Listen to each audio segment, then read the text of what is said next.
el segundo. Vale. Si quieres te cuento un poquito la génesis y Sí, demás. A ver, el libro que vengo a presentar hoy, Fiat Lux, es mi segundo libro. El primero, del que trae un par de ejemplares, que nos quedan muy poquitos, es Mi cuerpo, mis reglas, que es una antología de artículos activistas que estuve escribiendo en los últimos años y que juntos conforman, pues digamos, un corpus ideológico que, no, sinceramente, pues es un poquito, como tú sabes, un poquito contestatario a los dogmas que se suelen exhibir en el activismo trans y demás. Necesario, además. Gracias, gracias. Es que tenemos que partir de la verdad. Si partimos de mentiras, no tenemos base para... Sí, tu podcast. Sí, ¿verdad? ¡Qué bien! Pues entonces lo sabes. Sí.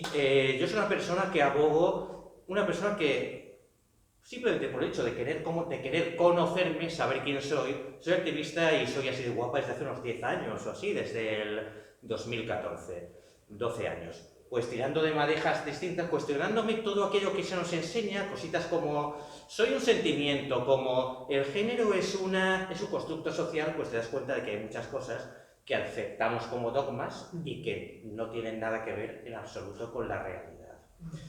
Yo, bueno, para que entendamos todos un poquito de lo que voy a hablar hoy, de lo que os voy a presentar, a mí me sale un sarpullido, soy totalmente alérgica cuando veo a alguna activista trans en un evento o en alguna mesa redonda o debate ahí al que se le llama, para denigrarlo, hablando claro, se le llama un debate en el que la gente que está en contra nuestra, pues digamos que son los más mimados del programa, pues dice, yo es que yo me siento mujer, yo me siento hombre, la palabra sentimiento.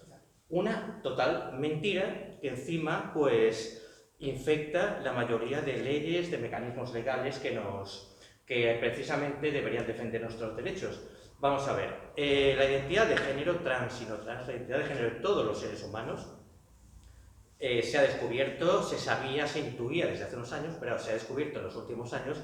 Existe bibliografía bastante interesante sobre el tema y además proyectos que se han llevado a cabo durante 15 años para demostrarlo. Queda claro que tiene condicionantes biológicos, neurológicos, genéticos y cerebrales. La identidad de género de una persona, esa parte inamovible, se empieza a formar en el vientre materno.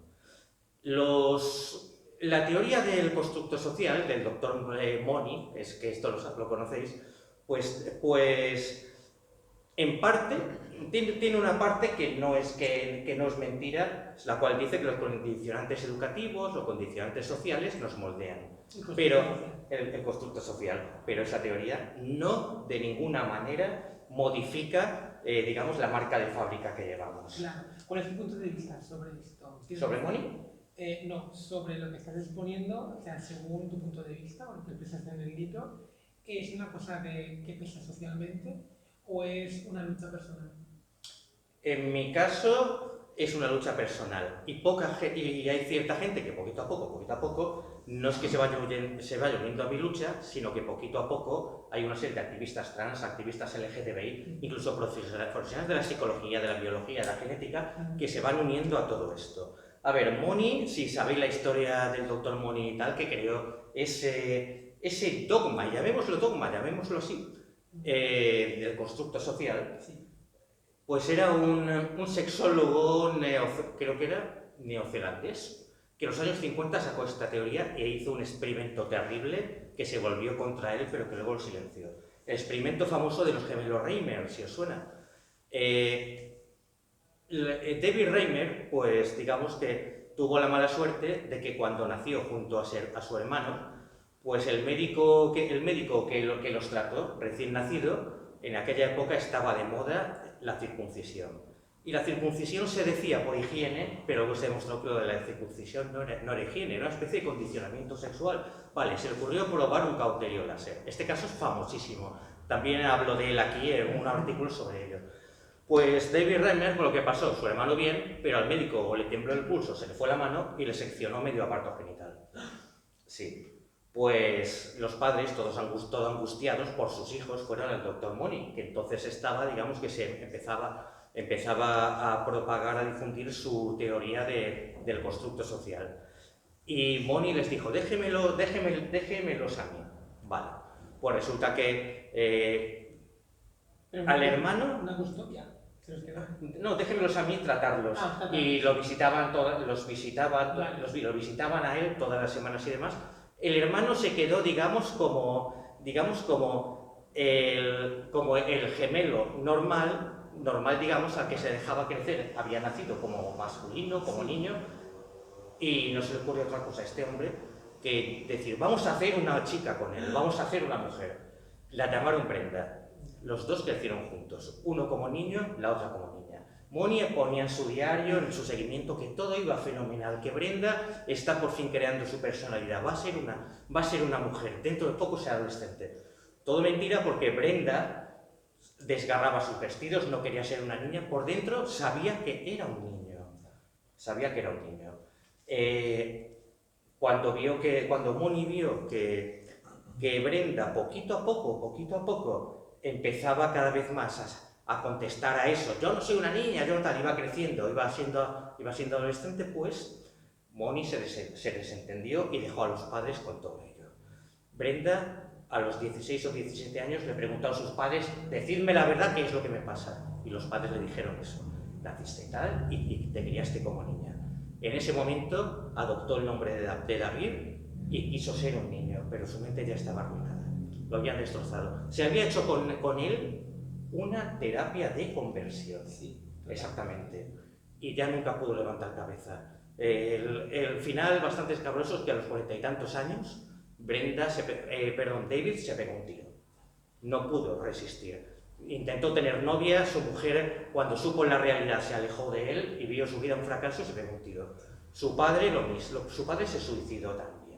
Su hermano también, porque su hermano, por el contacto con Moni y con su hermano y todo esto, pues había cogido una especie de remordimiento, de paranoia de remordimiento, y lo mismo, solo quedó la madre.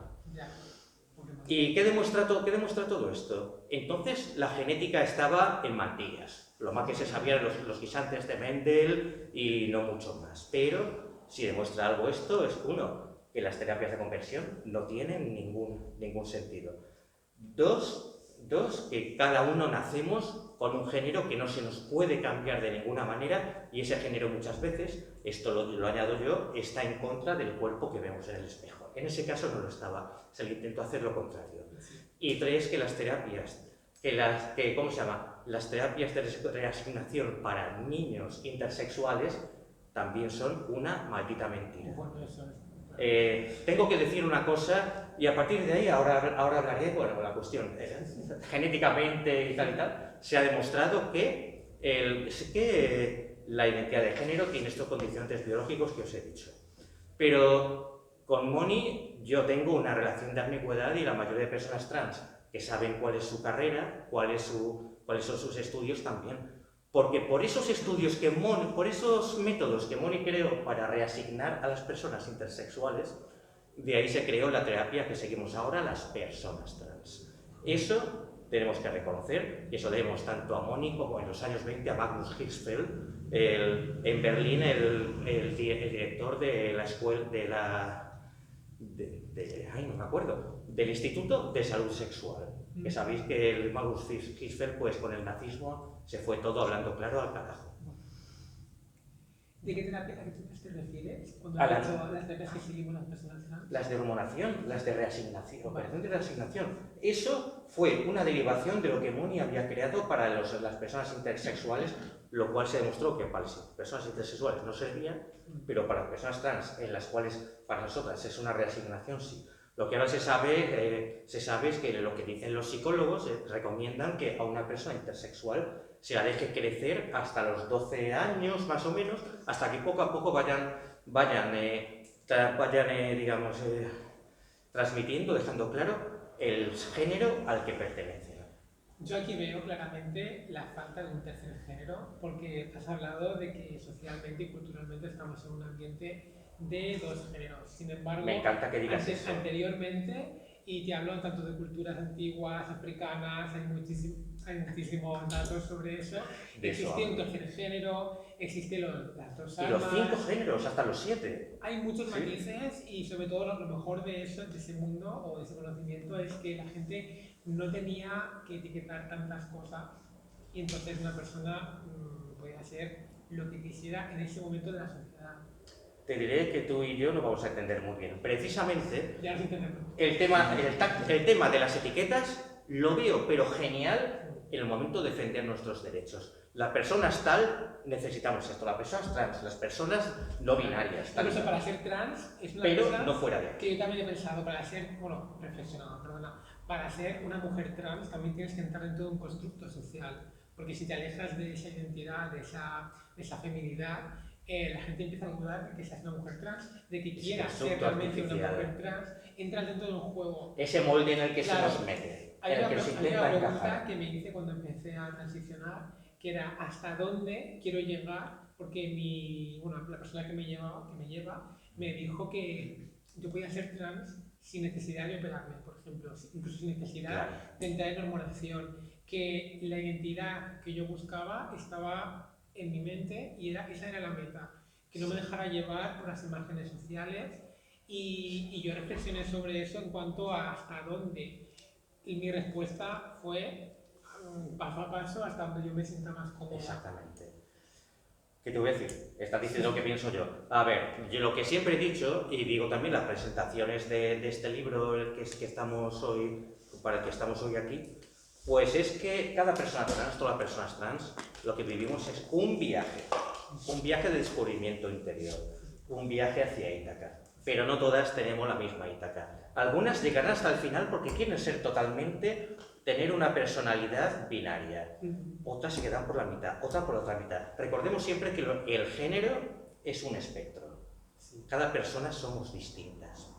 Y si pudiéramos hacer una línea en la que comprendiésemos a toda la humanidad, a un lado el masculino y al otro el femenino, nadie al punto totalmente masculino, ni nadie al punto totalmente femenino. Y aquí hablo de la simbiosis entre los dos géneros y todos aquellos géneros en los que se les quiera nombrar, pero eso ya depende de la cultura.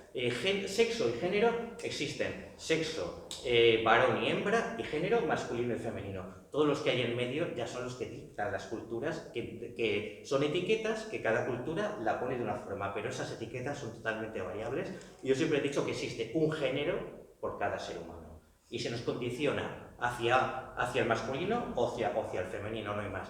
Esto es un condicionamiento de la sociedad actual en la que vivimos y de todas las sociedades anteriores de las que derivamos, en las cuales, pues, bueno, en este momento nuestra sociedad, queramos o no, nuestra moral, llevamos un traje de goma a todo el mundo, un traje invisible de goma, nuestra moral es la moral de las religiones del libro. Judaísmo, catolicismo, islam, y todas ellas vienen de una serie de religiones de la época de las civilizaciones del creciente fértil, y que eran estas civilizaciones y que han sido hasta ahora. Civilizaciones que potenciaban la procreación, los nacimientos, la natalidad. ¿Por qué? Al principio era porque eran civilizaciones expansionistas que necesitaban ampliar sus territorios. Necesitaban soldados para la guerra, necesitaban gente que cuidara y cultivara esos territorios y montara ciudades en esos territorios. Luego, en el siglo XV o XVI, no recuerdo, perdonadme, llegó el protestantismo y ahí empezó el capitalismo. ¿Y el capitalismo qué es lo que busca? Clientes para la sociedad de consumo y trabajadores para la máquina. Natalidad, natalidad, natalidad y natalidad. Las personas que no tenemos la inclinación por procrear, simplemente por ser nosotras mismas, de descubrirnos a nosotras, a no ser que estén metidas dentro del celibato típico de quienes se consagran a sus dioses, estamos mal vistas. Siempre estaremos mal vistas. Y todas aquellas, como tú y yo, que contravenimos el sexo con el que nacimos, simplemente porque somos así, la naturaleza no. ¿Cómo la naturaleza? Perdón, dile. Y la naturaleza, me refiero, contradecimos la naturaleza porque técnicamente estamos concebidos. No, somos la naturaleza. Somos la naturaleza, todo es natural, tú y yo somos naturales. Lo que se dice natural, lo que se dice esto es antinatural, cuando alguien te diga que tú eres o yo somos antinatural, o que las personas gays son antinatural, lo dice, para ellos antinatural quiere decir contradecir su moral cristiana, su moral católica, su moral protestante, su moral judaica, su moral, ¿cómo se dice esto? Su moral islámica y todo esto. El mundo ahora mismo está condicionado por las religiones del libro, y estas religiones del libro yo las veo como un insulto al equilibrio que buscaron las religiones anteriores. Aquí en este libro pues hablo del orfismo, del hermetismo, de ¿cómo se llama? Del gnosticismo, que eran escuelas de pensamiento, religiones, escuelas filosóficas que lo que propugnaban precisamente era lo natural de la simbiosis, que era un enfrentamiento entre nuestro lado femenino y nuestro lado masculino. En este momento estamos viviendo desde hace 1600 años, hablando claro, desde que Constantino con su edicto tal y tal hizo el cristianismo, la religión oficial del imperio, y todo el mundo se volvió cristiano, coránico, distintas derivaciones de las religiones del libro. Estamos viviendo una época de, yo diría, anti-equilibrio, de desequilibrio, totalmente. Ahora, ¿por qué? Porque existe esa confrontación, porque se nos obliga a odiar nuestro cuerpo, a odiar el sexo no procreativo. Se dice que el hombre es superior a la mujer, cuando en estos otros puntos de los que hablo aquí, en estas otras escuelas filosóficas y de pensamiento, se hablaba de la simbiosis entre una cosa y otra. Problema con estas culturas, con estas escuelas de pensamiento, religiones y tal, pues el problema es que eran solo para iniciados. Eran escuelas, valga la redundancia, muy herméticas. Tenías que iniciarte a partir de ciertos ritos. Y la gente del pueblo pues se quedaba fuera, se quedaba excluida cuando hubiera sido lo ideal precisamente. Vivimos en una época en la que estamos en confrontación contra los mecanismos de creación de vida, contra el sexo, contra nuestro cuerpo, contra todo aquello que nos hace vivir, procrear, ser libres, ser humanos. Y eso es, digamos que esta es la idea de la que hablo aquí. Si queréis os puedo leer algún trocito, muy cortito, tampoco no quiero cortar el hilo, pero, a ver, el divino andrógino. Habéis oído hablar del divino andrógino, que es el mito del equilibrio, tanto sexual, tanto entre nuestro lado masculino y femenino, como entre como entre la dualidad de todo, la dualidad universal, la dualidad del ser humano con el propio universo, la conexión. Bien, voy a leeros un trocito para que veáis un poquito, os ambientéis de cómo es el libro. Vale. Esto va sobre el divino andrógino. Tanto en las culturas del Mediterráneo occidental y oriental, que ahora estamos sobrevolando, como en una gran parte de sociedades africanas, tales como la Baoulé o las tribus Dogon y sus antecesores Telem de Mali, el arquetipo del divino andrógino representa en su extensa variedad de encarnaciones la fertilidad y el sempiterno anhelo humano de espiritualidad y regeneración, siendo además considerado una figura mágica cuya personificación del concepto colectivo, que aquí denominamos supremo equilibrio, atrae la buena suerte. Representaciones de seres andróginos en sus múltiples concepciones existen y podemos verlas en las manifestaciones artísticas de la mayoría de culturas del planeta, tanto en actitudes cotidianas, sexuales, ceremonias funerarias o como contacto propicio entre nuestro mundo y el espiritual. Ahí veis otra dualidad, nuestro mundo y el mundo espiritual. Belleza, simetría, perfección y equilibrio, el ser humano completo que como portador de los dos sexos, masculino y femenino, encierra en sí mismo la semilla de la creación. Tal y como iremos viendo a lo largo de este capítulo, algunas diosas de la fertilidad, Magna Mater, se conciben y representan como personajes andróginos autosuficientes para crear vida.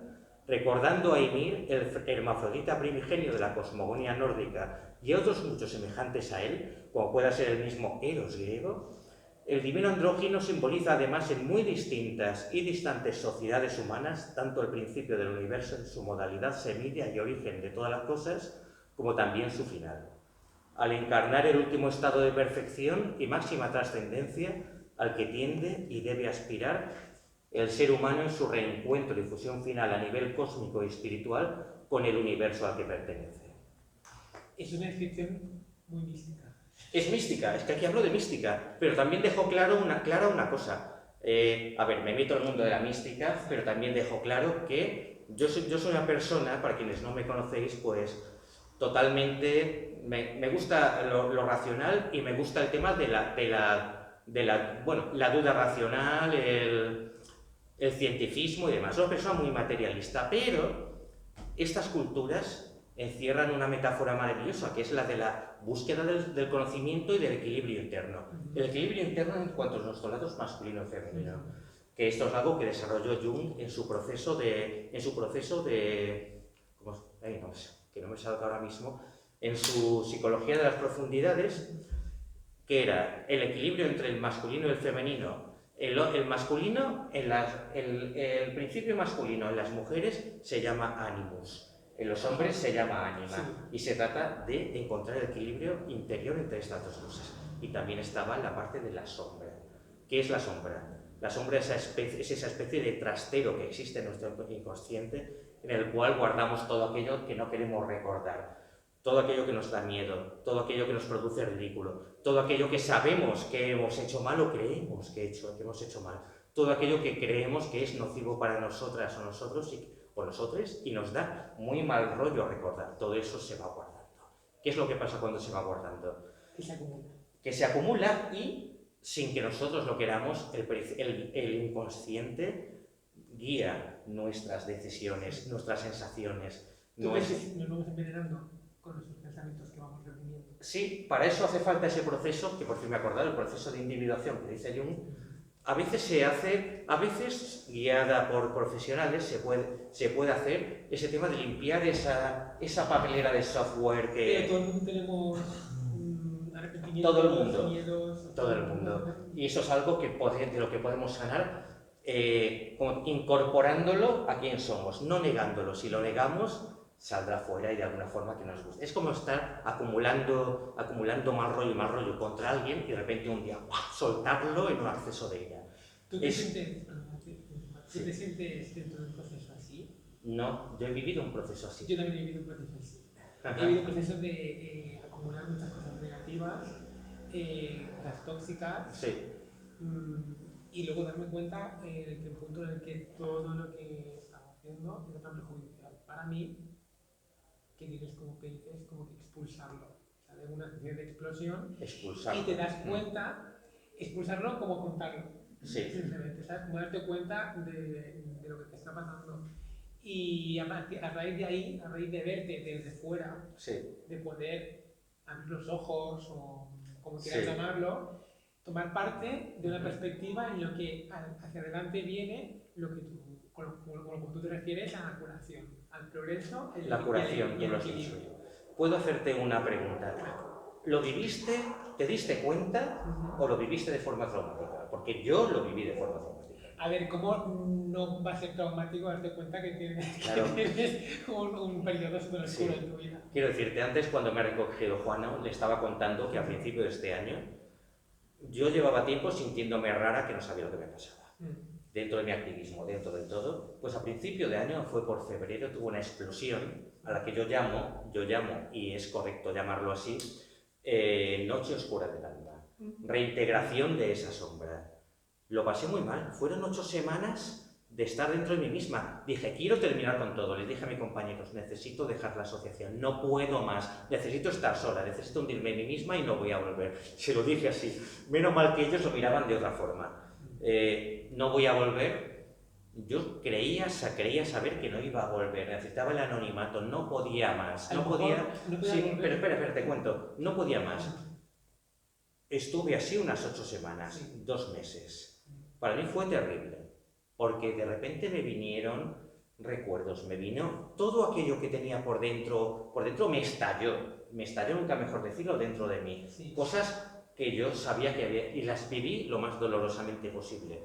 ¿Es como si un mecanismo mío interior? No, es como si no. Estoy segura que un mecanismo interior, un mecanismo consciente, cerebral, lo que fuera, me hizo vivir todo esto como una película acelerada, pero la cual vivía cada momento. Sí, la catarsis vino después. Una noche me pegó una llorera increíble y después ya estaba bien. Estaba yo sola, pero yo estaba bien, necesitaba estar sola.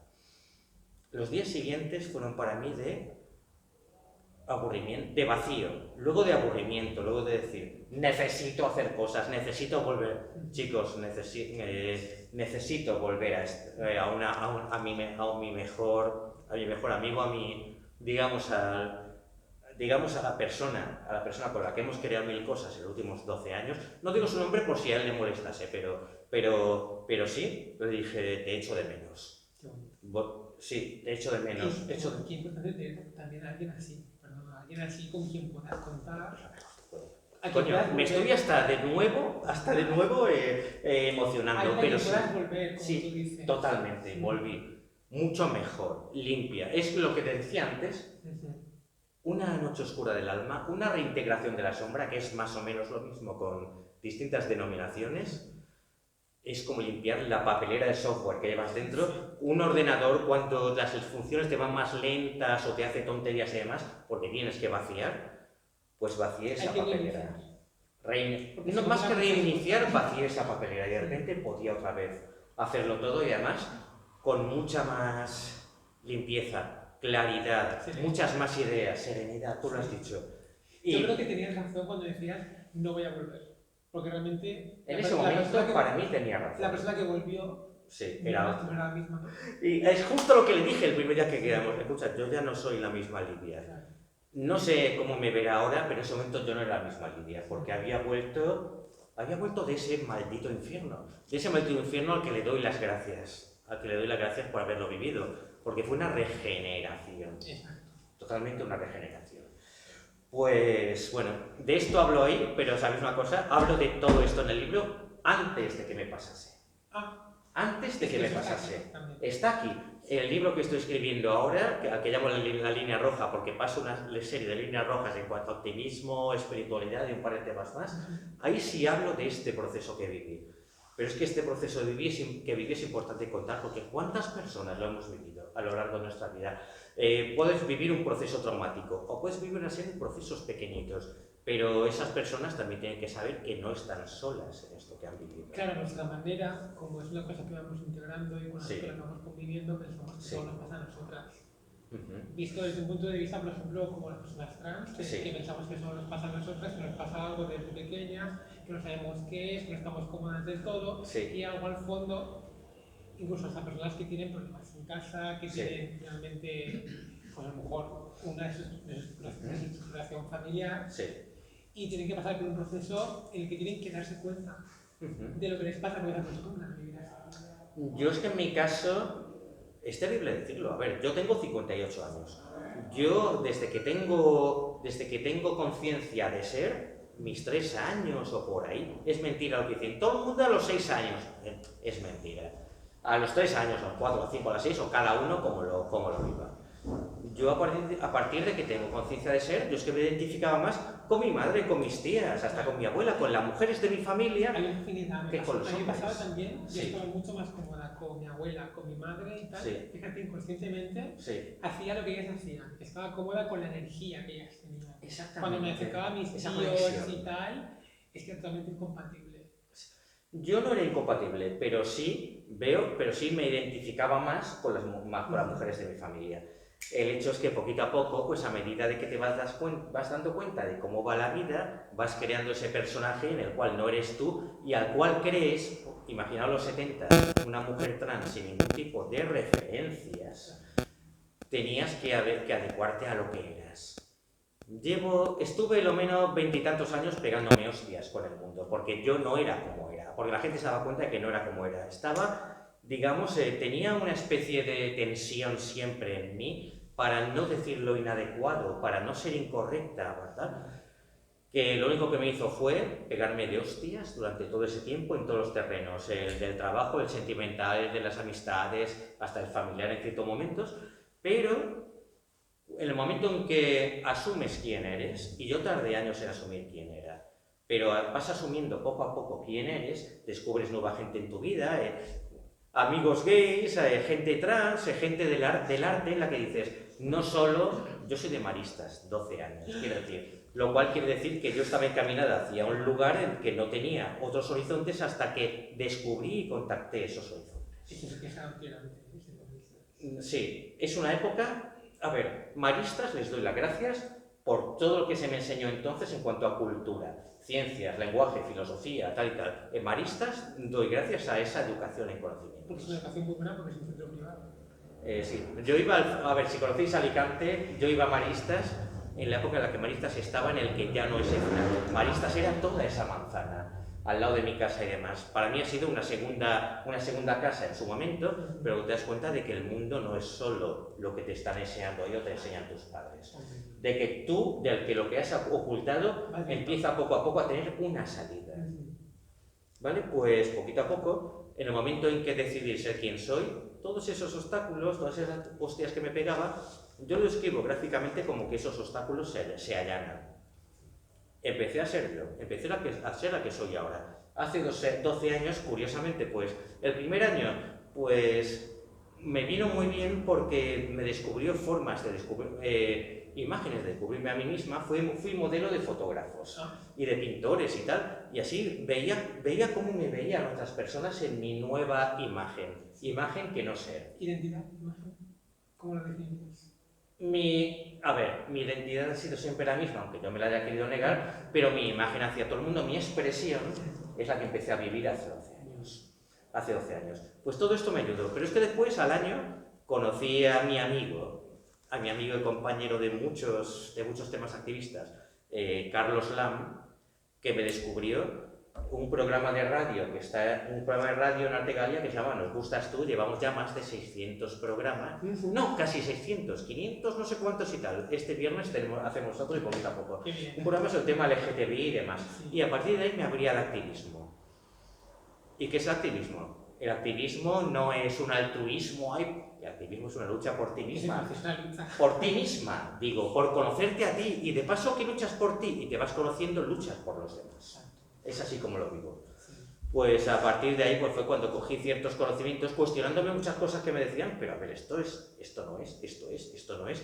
Y claro, vas poquito a poco pues estudiando. A mí siempre me ha gustado mucho, yo he sido siempre muy curiosa, pues estudiar, leer sobre 1000 cosas. Para lectora, yo hablando claro, tema, sobre ciencia. En mi caso, biología, psicología, sexología, historia, antropología, todo un poquito, neurología también, para conocer el funcionamiento del cerebro y tal, y la psique y el funcionamiento también a nivel material del cerebro y demás, y poquito a poco pues ir haciéndome una idea de quién soy yo y de quién somos. Nunca hablaré por los demás, ni por las demás ni por los demás, de quién soy yo y de poder comunicarlo a las demás personas trans. Lo que sí que es cierto es que tanto la gente que lucha por nosotras, el activismo que lucha por, entre comillas, ahora diré por qué entre comillas, por nosotras, como la gente que está contra nosotras, lo único que divulgan los medios de comunicación son malditos bulos. Y de ahí, pues, de lo que hablo, del tema sentimiento, construcción social, lo vuelvo a decir.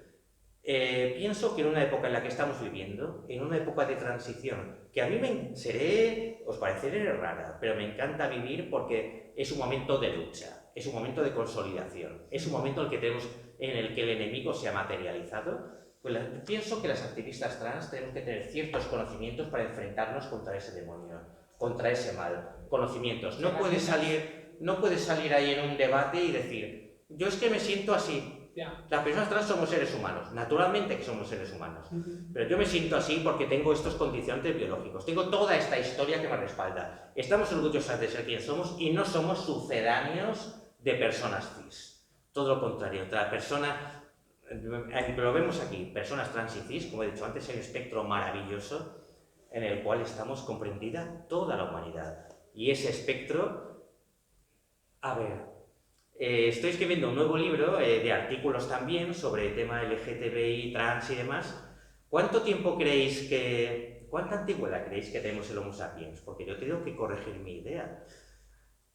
Pues os diré, pues yo puse porque había leído 200.000 años. Unos meses más tarde, ahora la cifra son 300.000 años. ¿Cuánto tiempo tiene la primera civilización? ¿Cuánto de la que tenemos registros? 9.000 años. Que ha pasado en todo este tiempo. ¿Cuánto tiempo tienen las religiones del libro?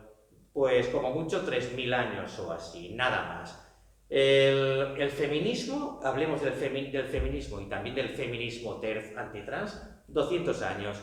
Los movimientos totalitarios, fascismo, comunismo, cuando se materializan en regímenes políticos, 100 años, no más. Nosotras tenemos tanto tiempo como toda la humanidad. Y lo digo por estudios antropológicos. Hay un libro que sí que os recomiendo también, Franz de Waal, si os suena, uno de los mayores primatólogos de la historia, que murió el año pasado y demás, antes de que muriese, pues sacó un libro que tuve la suerte de leer y que también sacó, como veis, en mis charlas, en mis presentaciones. El libro se llama Diferentes, Franz de Waal, en el cual estudia tanto las identidades de género no normativas como los comportamientos homosexuales en las especies de primates cercanas a nosotros. Bueno, sí, es otro melón también. ¿Qué? Es otro melón también. No es un melón y es interesantísimo, pero quiero decir que es un afluente más a lo que yo estoy diciendo, la teoría por la cual las identidades de género no normativas y las orientaciones no normativas existimos como mínimo, y parece ser que mucho más, desde que existimos el ser humano. Como hecho científico. ¿Qué? Como hecho científico. Como hecho científico y tal y como se demuestra en el estudio de este hombre y otros que he tenido oportunidad de leer, como hecho real. La ciencia es real, vamos, quiero decir, me gusta ocuparme del mundo objetivo a la hora de respaldar mi activismo. Me gusta mucho el tema de trascendencia, más que trascendencia espiritual que no religioso, pero a la hora de hablar de mi activismo me gusta tener los pies en el suelo. ¿Tú piensas que estamos en una actualidad, digamos, de luz y de progreso? No. ¿Piensas que estamos en una actualidad más enfocada hacia la represión? Os diré, pones el dedo en la llaga de la época en la que vivimos ahora. Hasta hace poquito hemos vivido una época de progreso. Hace unos poquitos años el tema se truncó. Creo que la fecha podría ser el 2008. El 2008, cuando salió todo el tema de Madoff. Si os acordáis de Madoff, todo el tema este que se cargó, no, incluso antes.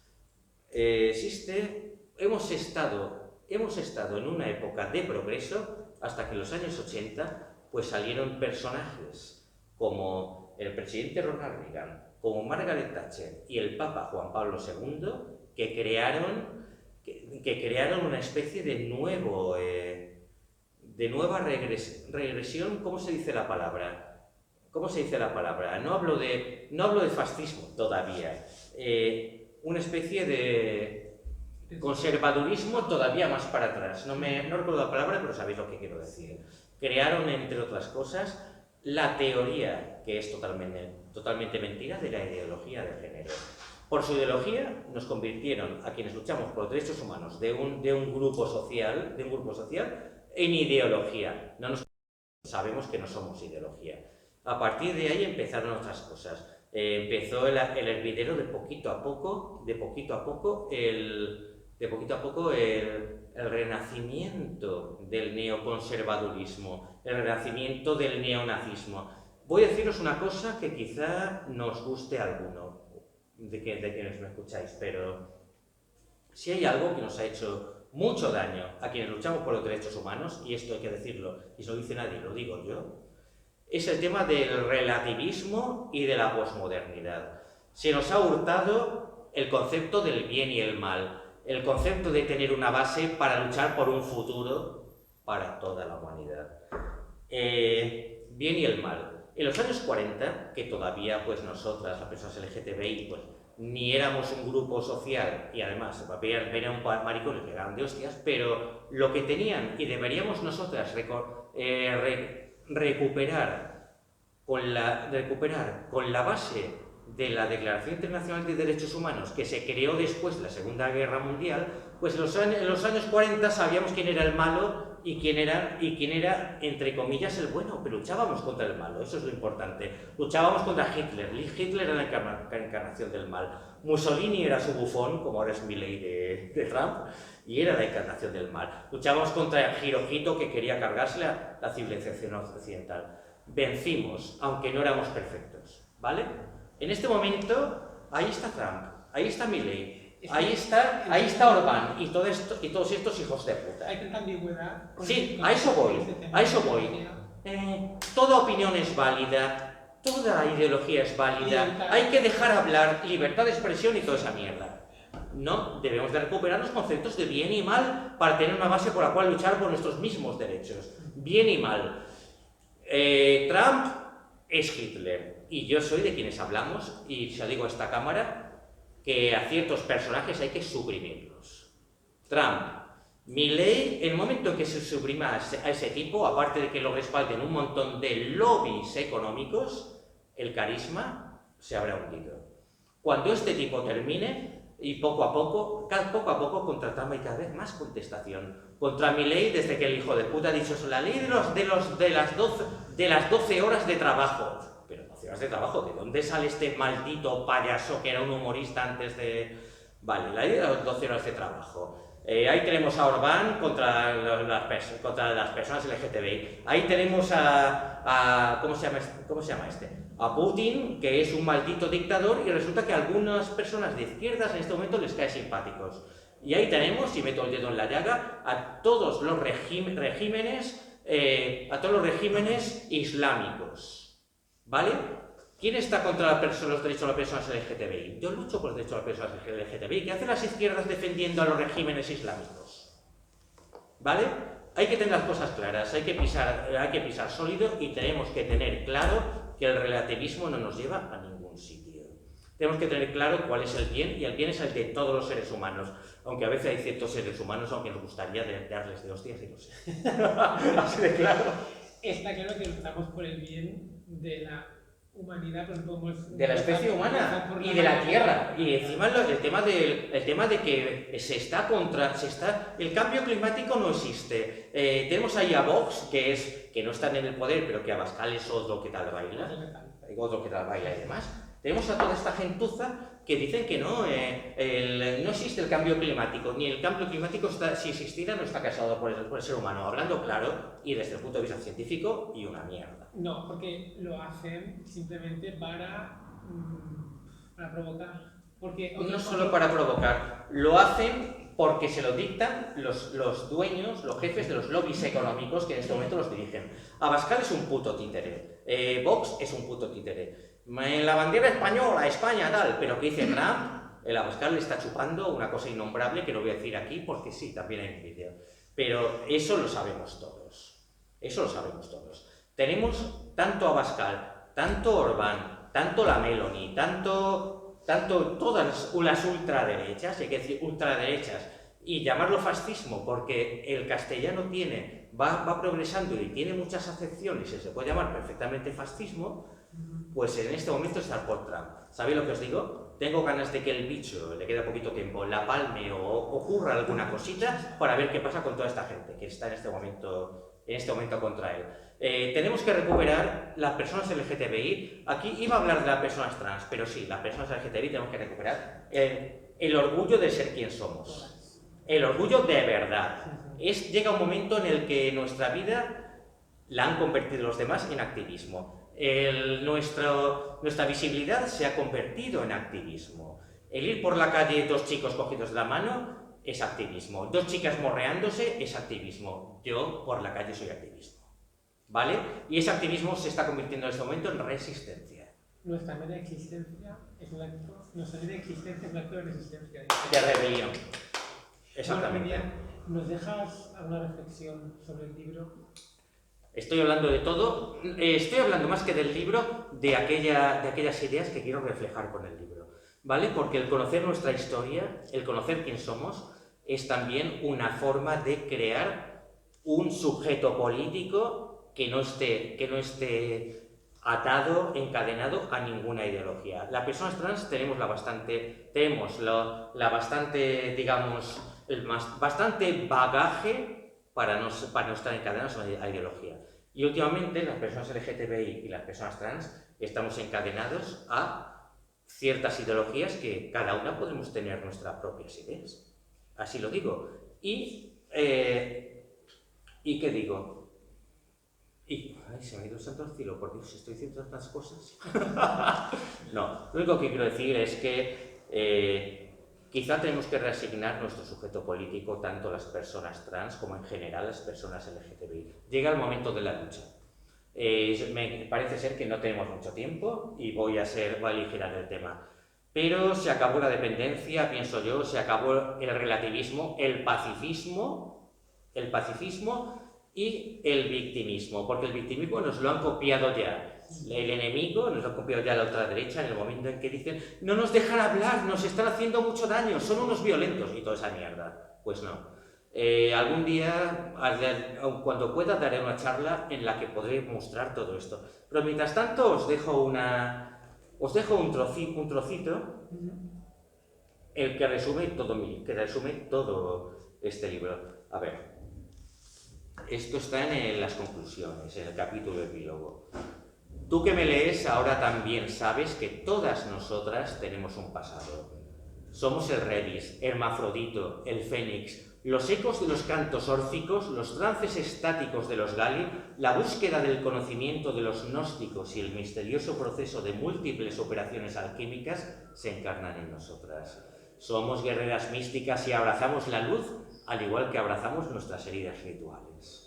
El de las personas trans es un camino alquímico, gnóstico, hermético, griálico, trovadoresco, la búsqueda de Sofía. Somos Sofía. Somos el conocimiento, somos el divino andrógino, somos Cibeles sanando las heridas de Actistis y resolviendo nuestras diferencias con Atis. Algunas lo querremos olvidar, otras lo agradeceremos. Seguimos nuestra luz, nos bañamos en ella en pos del supremo equilibrio y en el caso de la que os escribe, de una muy buscada paz.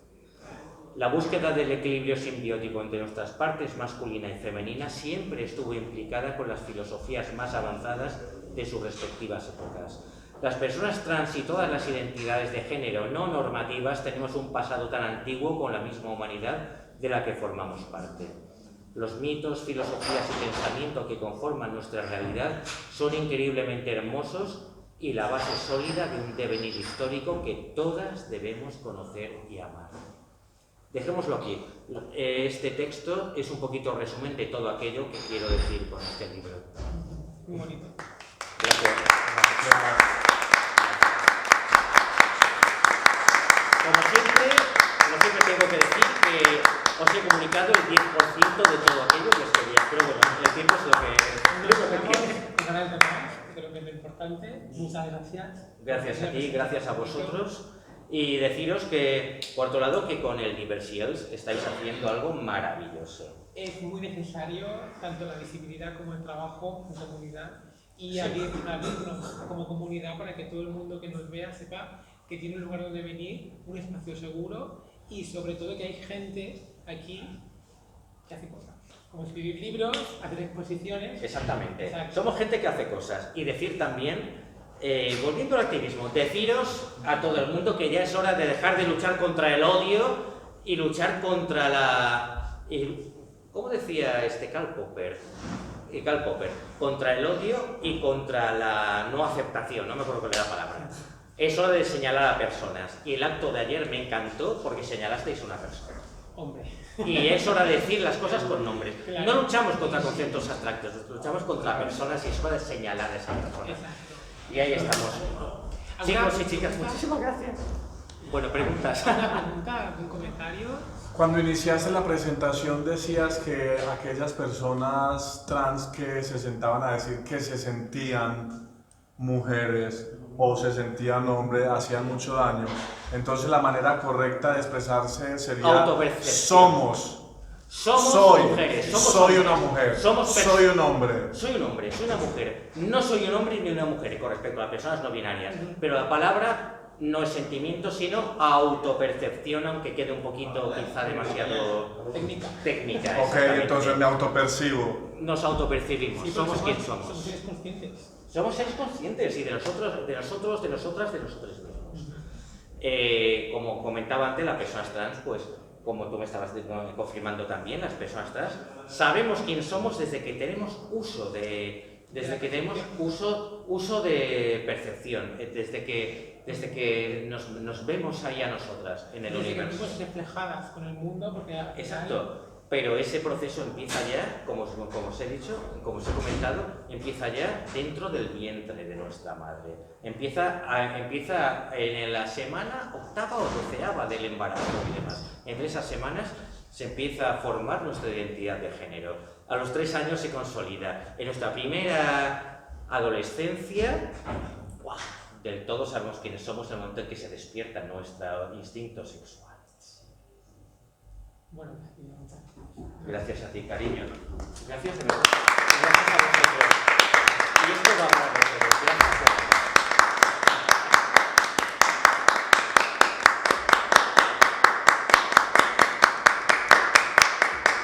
Gracias. Bueno, Se me ha pasado corriendo, ni que hubiera estado hablando media hora. De verdad, ¿eh? Hemos estado bastante, o sea, suficiente tiempo y hemos hablado de mucho. Se ha puesto súper técnico también en algunas ocasiones.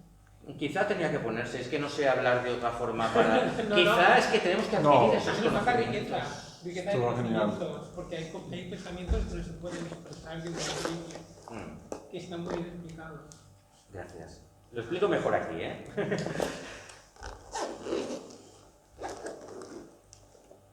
Bueno, pues Estuvo genial. gracias. Estuvo genial. Muchísimas gracias. Sí, y también Como- muy interesante ver tu parte activista y me parece que es importante también expresarlo de esa situarnos en el manera. presente. Sí, sí, porque me parece que es realista y necesario. Y es hora de señalar, hablar claramente y estoy de acuerdo contigo en que ese relativismo en el que todo el mundo tiene derecho a hablar, pues no, aquellas personas que esparcen odio y mierda, no se les debería dejar hablar.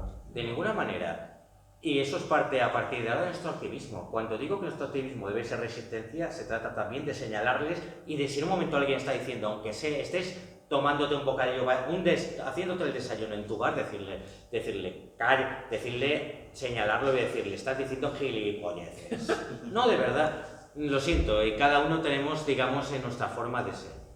Pero para ser activista, creo que en este momento, y hablo de este momento, pienso que tenemos que tener cierta fuerza y cierta energía para poner las cosas en su sitio. Y no digo todo el mundo, digo quien quiera hacerlo, quien se crea que lo puede hacer.